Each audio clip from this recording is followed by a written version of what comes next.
কি তোমরাও কি হিস্ট্রি প্রজেক্টের জন্য এরকম পেপার বানাতে চাও? Hello everyone, welcome back my YouTube channel. তো সর্বপ্রথম আমি A4 সাইজে পেপার নিয়ে নিয়েছি, তারপরে এরকম করে নিতে হবে পেপারগুলোকে। তারপর আয়রনের মাধ্যমে আবার এগুলোকে সোজা করে নেব। এর ফলে পেপারটা আবার আগের মতন হয়ে গেলেও তো এর মধ্যে ভাঁজগুলো রয়ে যাবে। তো দেখতেই পাচ্ছ পেপারগুলো এমনিই কি সুন্দর লাগছে। তারপরে নিয়ে নেব একটুখানি কফির মধ্যে অল্প একটুখানি জল দিয়ে দেবো। তো এই কফিটাকে ভালো করে পেপারে আমি দিয়ে দিয়েছি। কি ভাবছো, এই সময়ও গাছে আমের বোল?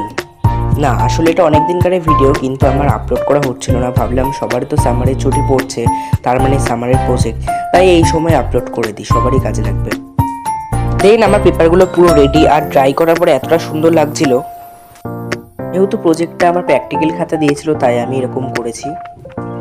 তোমরা চাইলে এটা তোমাদের প্রজেক্ট ওয়াইজ ব্যবহার করতে পারো। এগুলো হিস্ট্রি প্রজেক্টে খুব দারুণ লাগবে। Thanks for watching.